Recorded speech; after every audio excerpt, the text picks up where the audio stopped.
The funeral. Luna Lovegood had said that only those who had witnessed death could see that truth. I had thought that after that, I would be able to see some magical creature, some kind of creatures that perhaps should no longer exist in the world.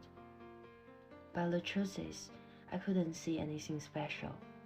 There are no magical creatures and no Santa Claus. The world is just about the difference between life and death. I should probably accept the fact that I will never see him again. I can still recall a day when the room was inundated with the sharp cries of the woman and the continued sobs and sighs of the man, and the air was filled with a bad smell of burning paper money. The smoke was so thick that I could barely keep my eyes open. The scraps of those paper money, which were not burned entirely, getting light and floated around us, and some stuck to people's clothes and their hair. The elders of the family said that the more paper money burned, the more comfortable and wealthier the dead person will be in the other world. He had been poor for most of his life, and after our family's financial conditions had been finally improved a bit, he got cancer and suffered. It seemed that fate never wanted to be nice to this old man. Did this paper money come a little too late? Those invited monks paced the room with exaggerated shaped bells, followed by the female members of our family, sobbing as they threw new paper money into the burning basin. They chanted strange melodies, trying to guide his soul to a holy place by cleaning it of the past. The loud music and the colorful sutrain streamers covering the room made a psychedelic world. Everything in front of me was spinning without control, and I was shocked by the drama and horror of what was happening. The smoke and debris from the burning caused me to cough intensely. I cowered in the corner of the room and did not dare to speak. I would love for someone to come and explain to me what was this. Why did they invite people I don't know to my home to chant frightening melodies? Why did everyone weep but no one wanted to talk to me patiently? My hometown has a quite popular religious atmosphere, and the locals take religious rituals very seriously. These rituals of life and death may have been passed on for thousands of years, but it was the first time for me to see them being performed. I didn't know what he might think of all of this. He had always been a man of few words, an eccentric old man in others' view. I was curious if he would feel happy that so many people were crying to keep him from leaving. This grand ceremony was just for an ordinary man, a small one who now lies peacefully in his own coffin. That coffin was still placed in the room where he lived when he was still alive, waiting to be incinerated and then buried at the end of the funeral.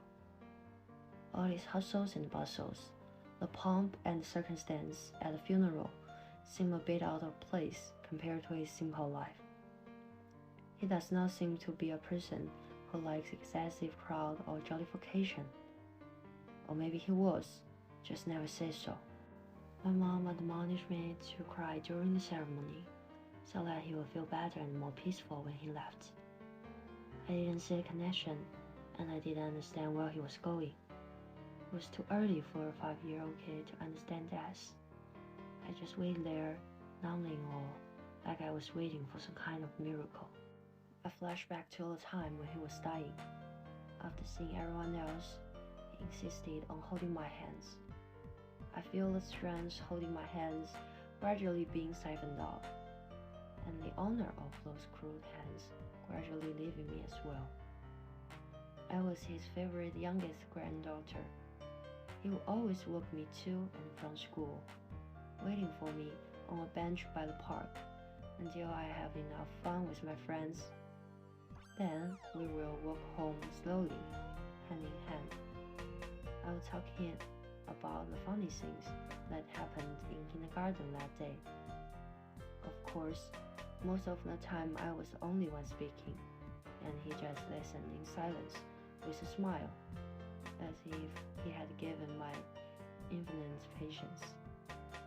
Sometimes I would also have a tantrum with him. It seems funny for him, an old man, to get angry with me, who was still in kindergarten at that time. We would stop talking to each other for a few days, and then would get back together under the guidance of a lollipop or small toy. I found it lovely to think that again. Aging is just another child stage of life, and that old people can become childish. And now I realize that only children have the opportunity to be cuddled and tolerated, and the childishness of the elder seems to be more of a burden to the family, who only shows that childishness and capaciousness in front of me. I was too young to understand the heartache and too late to realize it. For many nights after he left, I lay in bed and was unable to sleep. I kept asking my mother, "What is death? Will I have to die someday in the future? After I died, will I be stuck in the darkness for eternity?" My mother, who was almost asleep, told me to shut up and stop talking about death, because she thought that the mere mention of that word would bring bad luck. So I stopped talking and stared at the darkness on the roof. The light from the window through the chinks between the leaves cast dappled shadows into the room. I tried to piece them together to find out his face. One day, a few months later, I suddenly realized that I would never have the chance to hold his hand again. I regretted why I didn't hold it tighter at that time, why I didn't say more words to him, why I didn't cry louder and louder at the funeral. When I grew up, I learned that hearing is the last sense to dissipate when a person dies. I couldn't help but wonder if I had been willing to call out my grandfather a few more times. Would it have been made him live a little easier? I looked at his picture on a high shelf at home. His photo is now placed with his parents' photos. Are they reunited? But I lost my grandfather, and I didn't have a grandfather anymore. I fell to the floors and cried my heart out. My family tried to soothe me, but they couldn't help but shed tears too. I think the funeral finally ended the moment my tears were shed totally. Some people say that tears at funeral are for the relief of those who are still alive. But at the moment, my tears were for my grandfather. I hope he's doing well in the other world, just like my parents said he would. In the religion traditions of my hometown, the dead will be reincarnated and live a new life. My parents told me that my grandfather might have started a new life already. It is just that every year on the anniversary of his death, I still kneel reverently in front of his picture. I want to tell him that we're all doing well and thank him for blessing our family in heaven. I also want to let him know that I hope everything goes well in his new life. Well, he will not suffer from illnesses. Finally, I will tell him I miss him. Even after all these years, I still do.